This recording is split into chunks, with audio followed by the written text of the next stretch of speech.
skipper has done a tremendous job to get back there.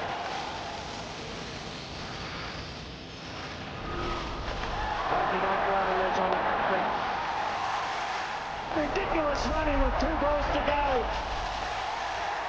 What a chase.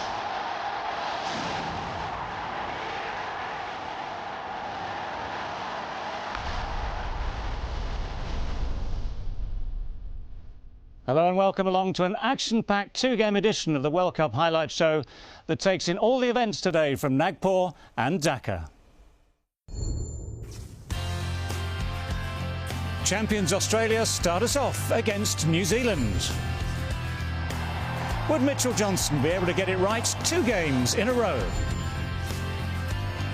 Then could Ireland produce more World Cup heroics in their first game against Bangladesh? Would the co-hosts be able to handle the pressure of a nation's expectations? Also tonight, the latest on England's preparations for Sunday's showdown against India. And we'll look ahead to tomorrow's game, Sri Lanka against Pakistan. Michael Holding and Marvin Atapatu are with us to give us their expert view on the games, and we'll hear from them a little later. Right, we're going to start our highlights tonight with holders Australia looking to take their unbeaten run in the World Cup to 31 games. Now, they were playing today in the heart of India. Remember, 3 hosts in this tournament. They're in Nagpur, and the stadium there, the Vidarbha Cricket Association Stadium. 45,000 people can fit into that stadium. Now, first of all, let's look and check how things were at Group A at the start of the day. The Black Caps topped the group on run rate after their easy win over Kenya on Sunday. Australia, of course, also won their opener against Zimbabwe. Now, after the tragic events in Christchurch over the last few days, the players shared a minute's silence as a mark of respect to those who've been affected by the earthquake.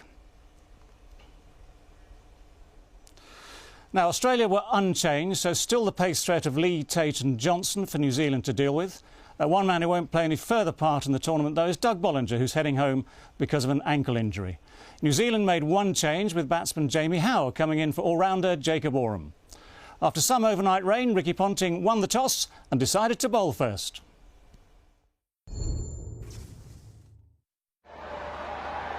Guptill on strike. Good start, good line.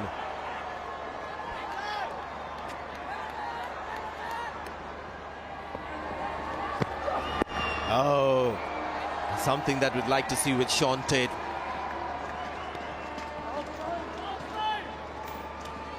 Yeah, I used to like doing it to you, Sanj. Put the short ones into the rib cage if we could. That's Brendan McCullum. Brendan McCullum special. Oh, sure is. Let's have some of this for the men in black. Fabulous stroke, and just what this crowd have come to see. Not a big crowd in Friday morning, work day, but they're making some noise already. And it's the danger for Tate.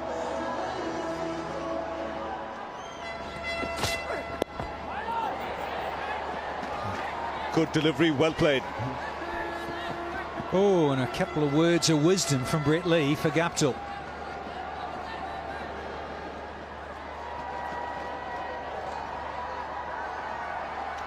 So here goes Tate.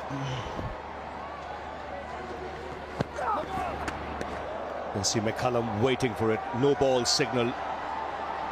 And it's a free hit.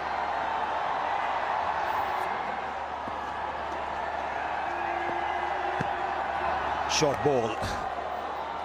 And wide signal. So the free hit stays. Another short ball, and it gets the treatment. 1-2 bounces over the rope. So McCullum now looking to get after Tate. Well, they've had some great clashes in recent times, have McCullum and Tate. And this one, yeah, did get the treatment, Rav, and deserved it. Short and wide, and you don't bowl Lear to Brendan McCullum.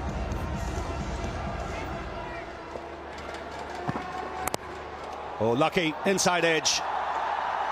Beats Lee to the boundary. So this is a big over for New Zealand.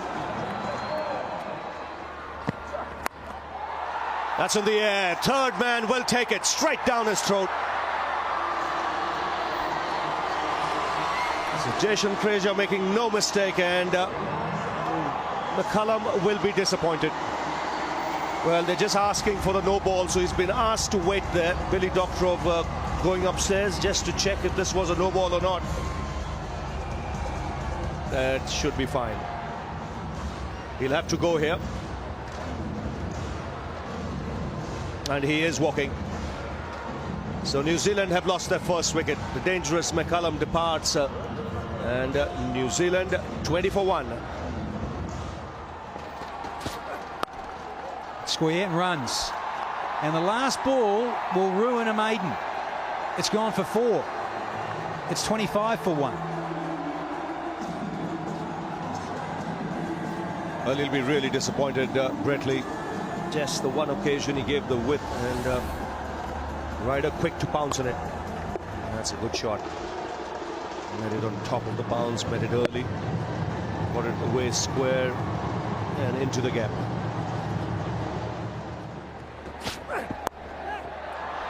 That's well played. Intentional from Guptill. So first boundary for him, 32 for 1. Quick bowling, but as an opening batsman, you know if you get bat on it, the ball will race away. And Guptill, all he has to do there is just make sure he gets bat on ball. He can just open the face slightly and run it away, ball nearly carrying all the way to the boundary.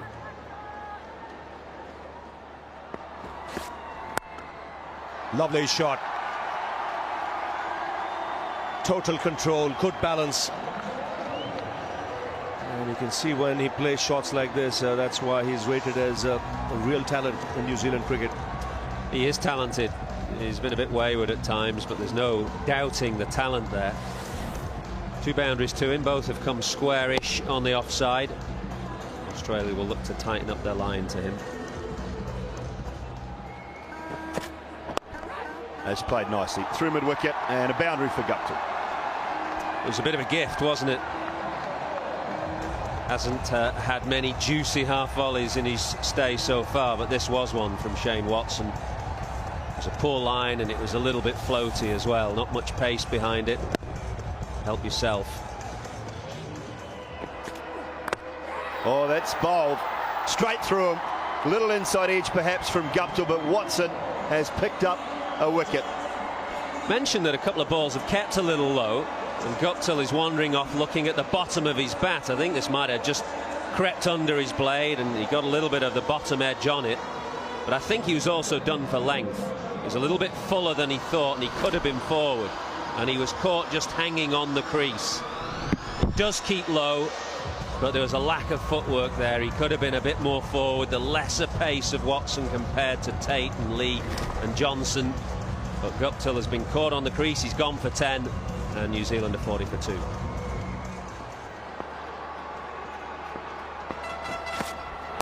Pulled away from Ryder powerfully. Has he beaten the man? Yes, he has. An extremely talented player, Jesse Ryder.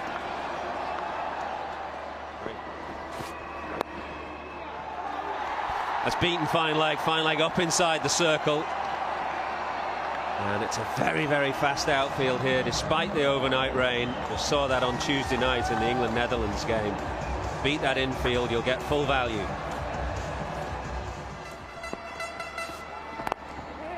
Nicely driven again, but well fielded. Michael Clark.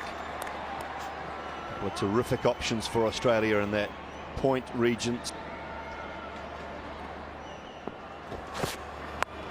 It's pulled away, it's in the gap. Nicely played. The 50 comes up for New Zealand. And 4 more for Jesse Ryder.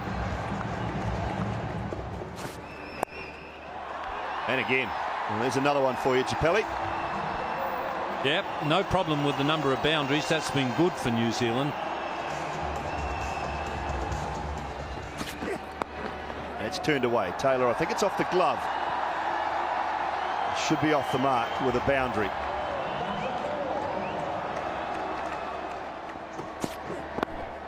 That'll be leg buys, I think, this time. Again, Watson straying on that leg side.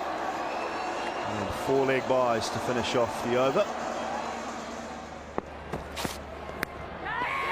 Outside edge, and Jesse Ryder is gone straight through to Brad Haddin.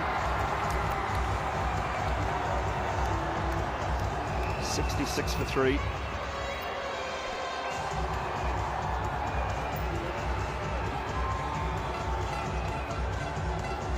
Well, that's what happens when you give the bowler plenty of opportunities to bowl to you. You keep seeing the same batsman, bad things are likely to happen for the batsman. Mitchell Johnson, a good delivery there, right on a good length and around off stump. So Ryder is gone, and New Zealand 66 for 3. And again, another one straight through to Brad Haddin. And Mitchell Johnson has picked up 2 in this over. James Franklin will have to go for naught.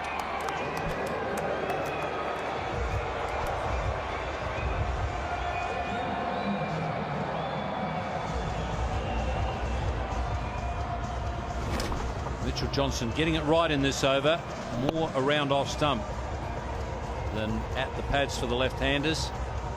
They don't come any simpler than that for the wicketkeeper. So a double strike for Mitchell Johnson in this over.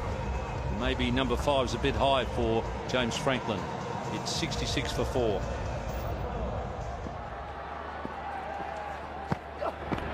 Good move and instant result, was it now? Sailing over that fielder at first slip.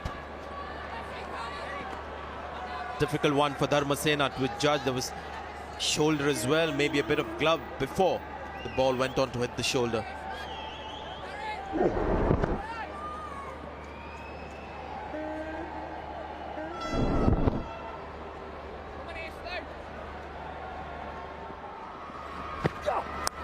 Gone. Half the side's gone for New Zealand.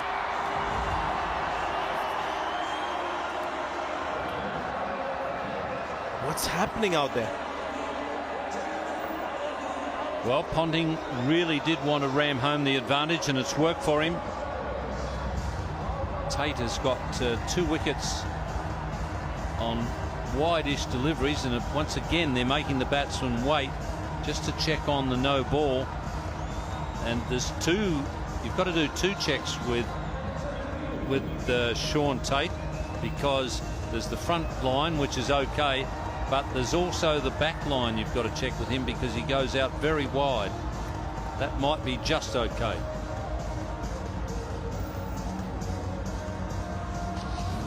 Yeah, I can understand the reason behind that review, but just kills the moment for me. That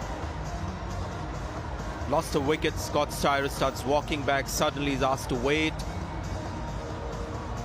and I guess another sort of reconfirmation of his being out. He's gone for 0, 67 for 5. There's another Yorker. Oh, it's he picked up, but it's just so dangerous, isn't he, Tate?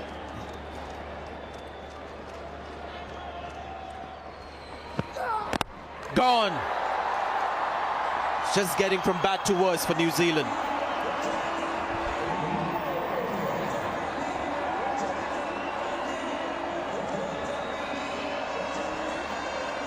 Now Ross Taylor, he's been watching the carnage from the other end, and he too now has to go back to the dressing room, because just as we've been saying, and right on cue, another full delivery, and he's played across the line here, Ross Taylor, when he should have been really hitting back where it came from, past the bowler or on the offside.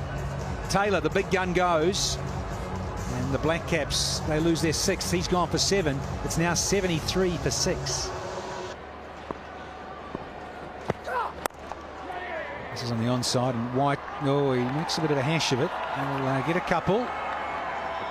Cameron White, a bit of a harbour bridge there, but won't upset Tate too much. They're in total control, Sanj.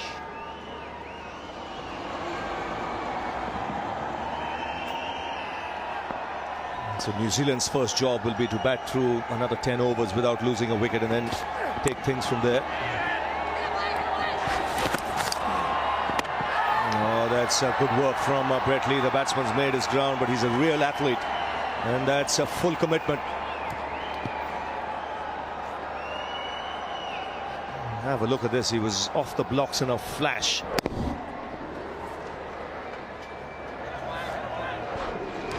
Got the ball quickly, quick release, dead accurate with the throw. Terrific stuff. Well, that's intentional. That ball followed him, but he kept his eyes on it. So a boundary after 11 overs for New Zealand, 97 for 6. Seen this shot twice today, once from Martin Guptill. And this time Nathan McCullum just stepping away, giving himself a bit of room by arching his back and just using that plentiful pace from Brett Lee. Excellent work. Steve Smith, in fact Ricky Ponting, the captain there at point, setting an example. Yeah, he's still got his little finger in a protective cladding. I had a chat with him this morning. He says it's okay, but he's not 100% fit yet.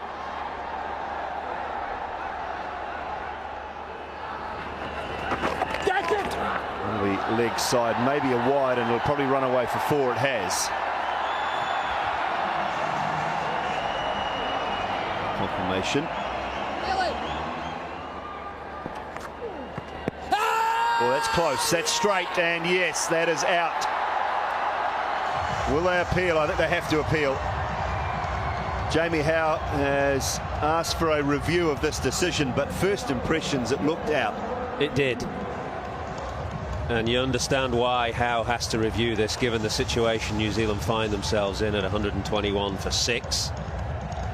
But it just seemed to skid off the pitch and hit him halfway up his pad, and it looked very, very straight. Umpire Dharmasena didn't have much hesitation. Let's check the no ball. Oh, he's miles behind the line, as you hope he would be as a spinner, so it's fine. It's a legitimate delivery. Now let's have a look. It looks out, doesn't it?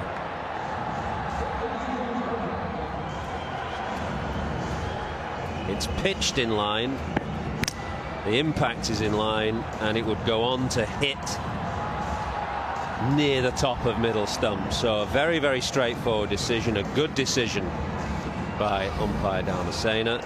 That will be confirmed now by him, and New Zealand deep in trouble. It looked out, didn't it? And the moment it hit Jamie Howe on the pad, and the way he reviewed it, it took him some time to review it, and he reviewed it rather sheepishly. I think he knew as well. He's gone for 22, 121 for 7. A loud shout, they all go up. It's a full-length delivery, that's why they're appealing. It was fired in. Well, he's asked for the referral. Australia have asked for that. They're very confident because it's a full-length delivery fired into the pads. Batsman playing across. Well, Ponting was very quick to go for the challenge. I think he might have got the nod from the wicketkeeper. Well, first part's okay. No problem at all with the no ball. He's well short, only just the toe reaching the line. So no problems there. Now the only question to be asked is, would it have gone to hit leg stump, or was it drifting down the leg side? Well, difficult for the umpire to say whether that ball would have turned or not. He will have to back the original line. I think that's, to be fair to the umpire, that's a good decision, because the ball landing on the half volley like that, he can't tell whether it's going to go straight on or turn. They're saying it's more than 2.5 down, and it's just missing leg, so Vettori's going to get away with it. But in umpiring terms, that was a very fair decision, because when it pitches on the half volley like that, umpire can't be expected to work out whether the ball's going to turn or whether it's going to go straight on.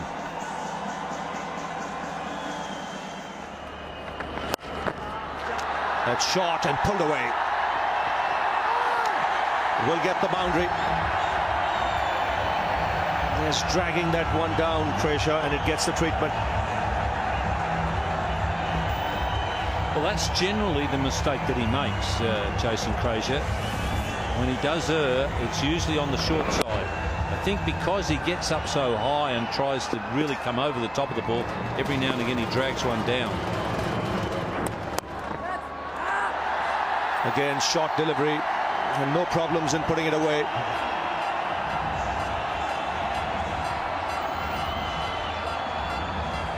Just highlights the fact that New Zealand needed to get a good score batting first.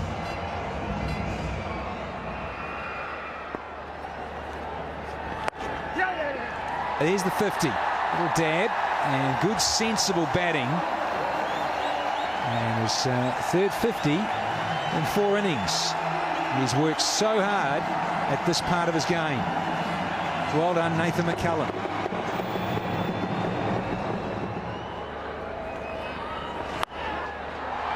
That's well played. He's picked his spot nicely. First boundary for the New Zealand captain. You mentioned earlier he loves playing that shot, but this time he found the gap as well on the onside.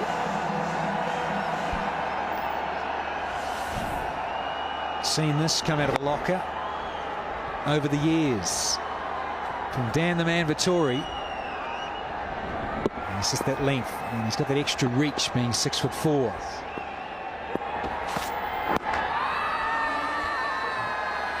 The finger has gone up. He took his time, Billy Doctorow. Well, they've asked for the referral. Now what he's got to see is, did that ball pitch outside leg stump? Because Mitchell Johnson's not one who brings the ball back normally into right-handers. Now what he'll have to see is, has the ball pitched on line, and then was it going on to hit the stumps?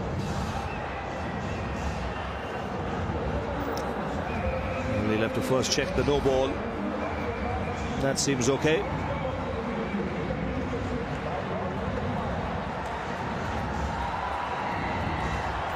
The concern then, when we watch it end on, will be how far he gets across. You see, he gets a long way and he looks for the leg side, as McCullum. Such a strength, such a good area for him. It's pitched in line. Is it straightened enough? Yeah, Hawkeye's saying it's hitting enough of off stump, and he will head back to the pavilion. So he can't cash in here, Nathan McCullum. Gets the 50 and gets out. So he'll be back to the on-field call and watch the finger from Billy Doctorow. Yes, just checking with the umpire. The finger goes up, and that's a very good decision, really, because he had to see if the ball pitched in line. It did, and then it was going on to hit the stumps. So a good innings from Nathan McCullum comes to an end. He goes for 52, 175 for 8. He's got it through. The reverse sweep from Daniel Vettori.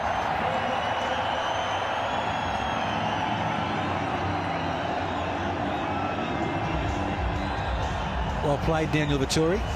He's had a few goes at that. He's practiced it a bit. And this one was the line. The line was better. The other ones have been quite foolish, and Vettori had missed out on a couple, but they were a bit too full. This one, with the line a fraction wider, just allowed him to catch up with that last delivery. Changing the field, bit of cover there for it now. He's trying to find that gap on the onside, and he's done exactly that. Wasn't the most stylish shot that you would have seen. That's what Daniel Vettori is all about, isn't it? He's effective in all that he does.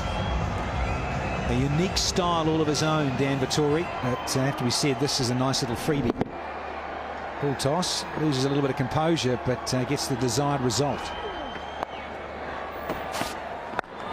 Once again, Daniel Vettori looking to unsettle the bowler. This is good cricket from the captain. Fabulous cricket, Sanjay Mandrake. Outside leg stump, gives himself room and says, there you go, Mitchell Johnson. There's all 3 stumps to have a look at. But he backs himself as the New Zealand skipper. And that's right off Midland leg. Marvellous stroke. There he goes, Daniel Vettori. It's an interesting shot again. And he goes into the 40s. Once again, playing a lone hand, as he so often does in New Zealand down the order. And the skipper brings up the 200 for the Black Caps. Right arm round from Brett Lee. And gives it the treatment. Dragged it down. Tried the slow bouncer in the modern game.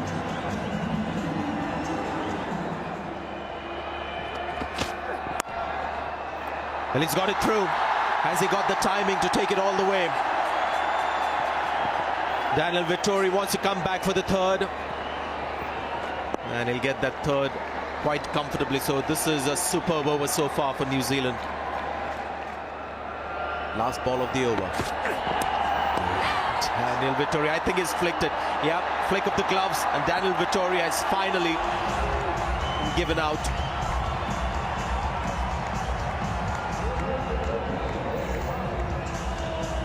Such a shame. Vettori, he's got a little feather through to Haddin. Again, a little bit of improvisation. Yeah, just off the glove. Shame for a New Zealand perspective to see the captain go. It was going so nicely between Southee and Vettori. He has to depart for 44. It's 2:06 for 9. This one's gone straight up, and this is going to be out. Yeah, it wasn't an easy one. He was looking into the sun, Ricky Ponting, but finally he takes that catch. And New Zealand all out 206 in the 46th over. Well, New Zealand were still in the game at 66 for 3. Pretty soon after that, though, they were 73 for 6, and things looked pretty bleak.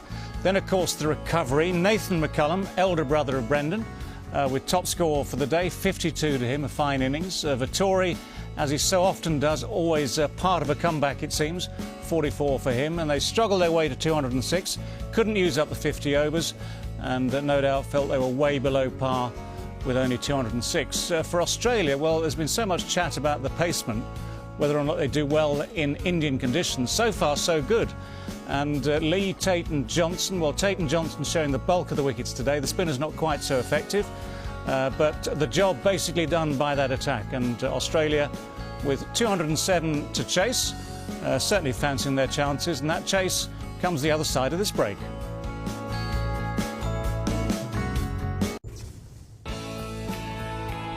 The Kiwis' top order was simply blown away by the pace of Tate and Johnson, who looks to be back to his best after some indifferent form this winter.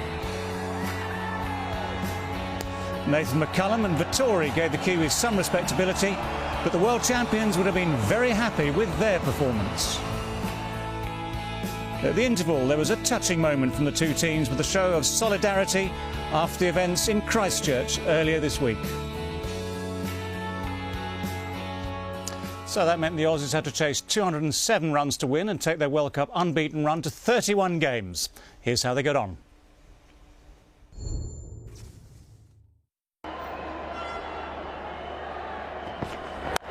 There he goes, Brad Haddin.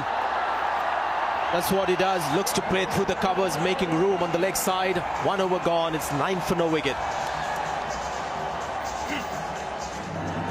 Good hard hands from Haddin. He's through with it. It's, look at the confidence there. Goes outside leg stump, and the modern player so often looks for this region.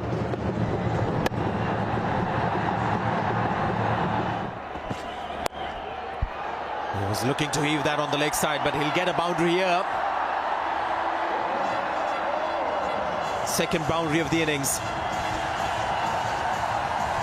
Well, those hard hands are had, and they're coming to the party now. So the intent is now well and truly been ignited from Haddin. Anything slightly up, whether it's on off stump, whether it's on leg stump, whether it's on the stumps, he is going to throw the hands and that blade through the line of it.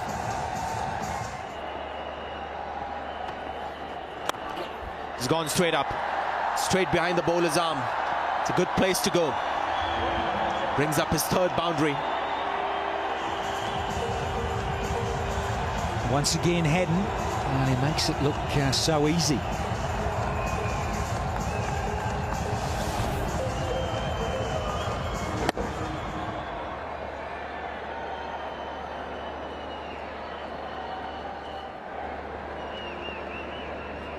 And Southee, what can he come up with? Terrific shot. What a shot that is from Haddon. Bit of room. Boy, that ball was travelling. Not quite what Dan Vettori was hoping what Southey would come up with.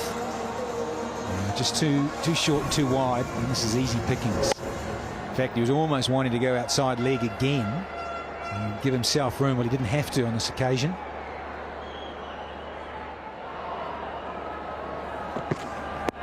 Oh, this could be close. What is Dharmasena going to do? He raises the finger. Shane Watson having a look at the umpire, and they've gone straight away for the review.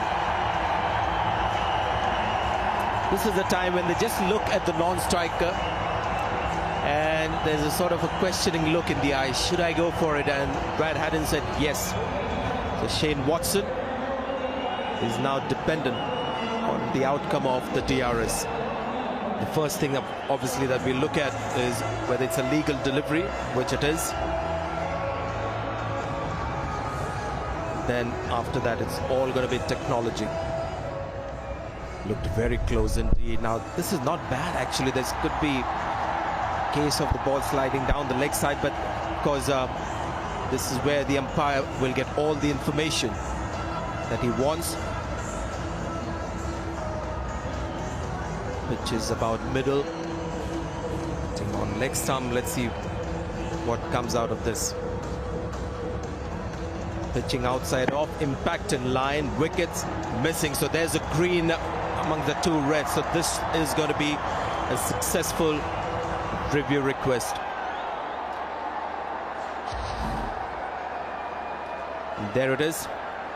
Decision has been changed, and the batsman or the batting team gets to keep their quota of DRS.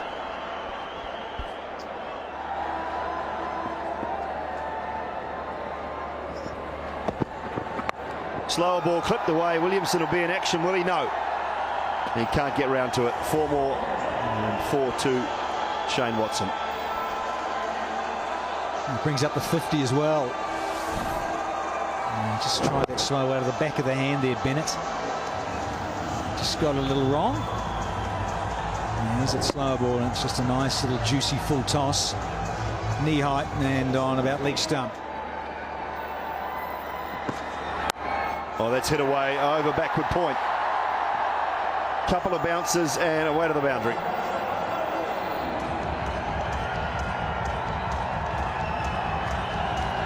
Most batsmen love it there. Top order players, that is, let alone wicket keepers. Just cut you to ribbons there all day. And pace just nicely onto the blade. Lovely.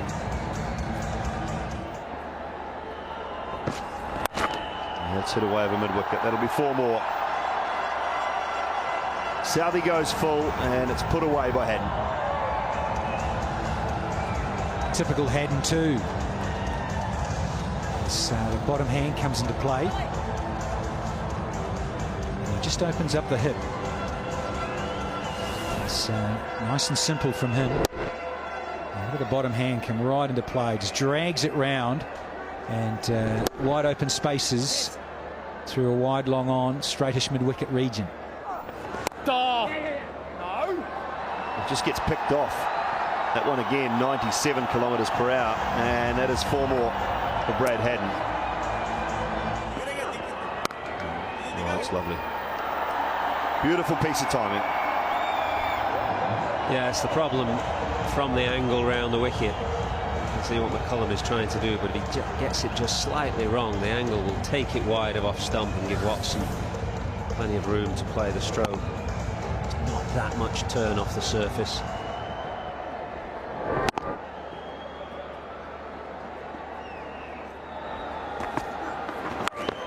That is huge. Speaking of the crowd, well, let's hope one of them can catch that. Oh, that's a big shot. He really picked the length early here. He got into a very, very quick position on the back foot and put everything behind it.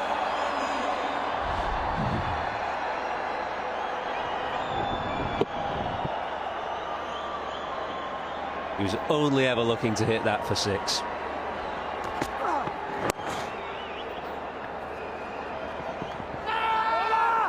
They won't go for 2. 100 up, 100 partnership between these two.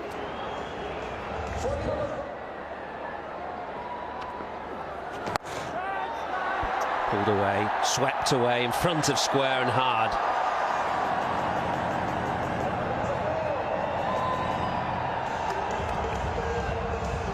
Ravi, these are difficult moments for a left-arm spinner to bowl 112 for none, but you'd have been a fan of Dan Vettori's over the years in one-day cricket? Yes, certainly am, and I'm a little surprised he's not bowling a little slower, because the ball is coming onto the bat. Both these batsmen like to sweep. That is hit unbelievably hard. I don't think that got above 4 or 5 metres off the ground, and it nearly went all the way for 6. Well, that took off like a scud missile. Really, he went down on one knee once again and literally clobbered this. Slower through the air, but he's picked the length. He can be unorthodox at times, Shane Watson.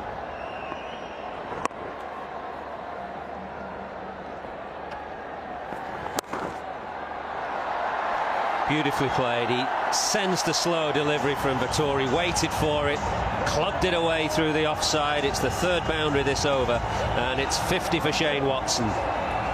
Well, this is where he can turn on the heat. He can shift gears very quickly.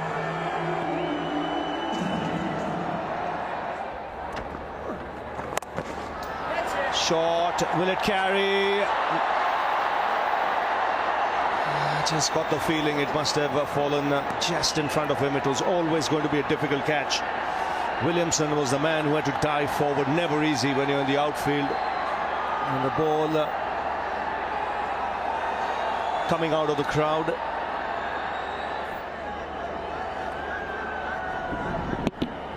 I think Williamson misjudged it a bit. Now, whether that was because he didn't pick it up early, but he just hung back too long. This should be out. That's taken. Short delivery that just sat up. So Australia lose their first wicket.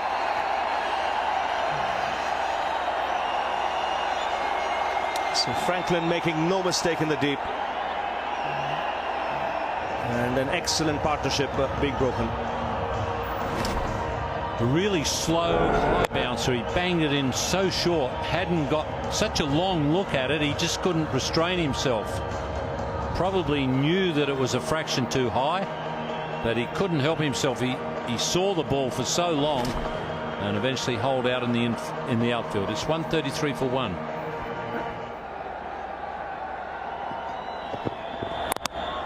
Inside edge, back onto the stumps. Both the openers dismissed now.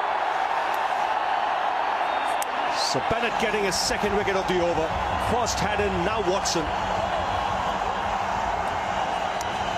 And New Zealand have got what they were looking for all this while. They needed a double break quickly. They've got that.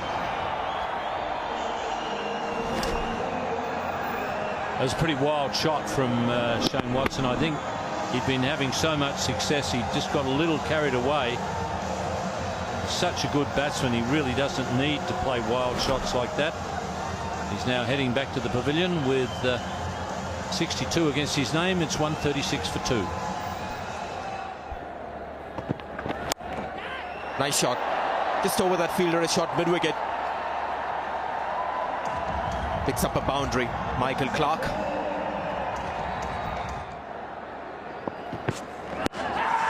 Big stride forward. This is also another strong appeal. McCullum's intensity with the appeal is the same as the last one. Well, they might as well go again, because I think this one has more chance than the last one. Although Ponting did seem to be quite a long way forward. There's also another situation with that long way forward and the ball maybe hitting outside the off stump, whether there was a genuine attempt to actually play the ball. So that is also another interpretation or a judgment that the umpire will have to make. As it stands, they haven't gone for the review, and you can see that I don't think he's going to be convincing the umpire that he's made a genuine attempt to play the shot. It's more of a pad thrusted forward.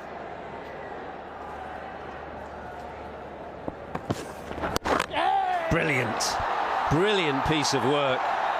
McCullum missed one earlier in the over that was way down the leg side. This is a wide as well, but this is as good a stumping as you will see in the World Cup.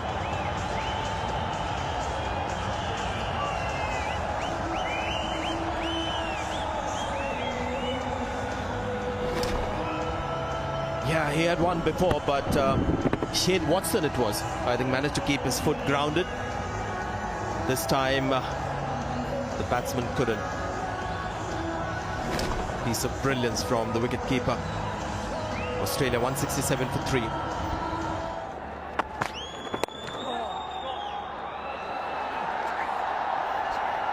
That's nicely played. That'll be 4 more. Hamish Bennett into the attack. That's pulled away powerfully.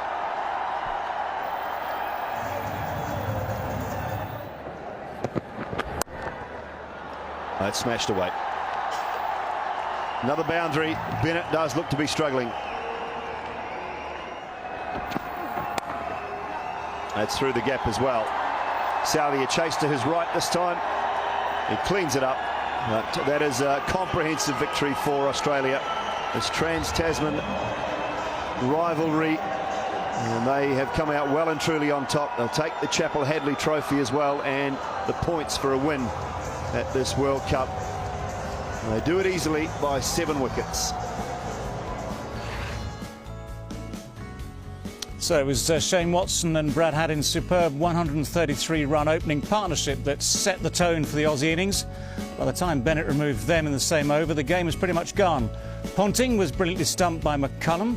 And let's hope the TV survived this time, but that was the only bright spot for the Kiwis as the champions cruised home with 16 overs to spare. Now for the New Zealand bowlers, well, Daniel Vettori mixed it up by opening the bowling and tried the medium pace of Jesse Ryder, all to no avail. Tim Southee was probably the most impressive of the bowlers with 1 for 45.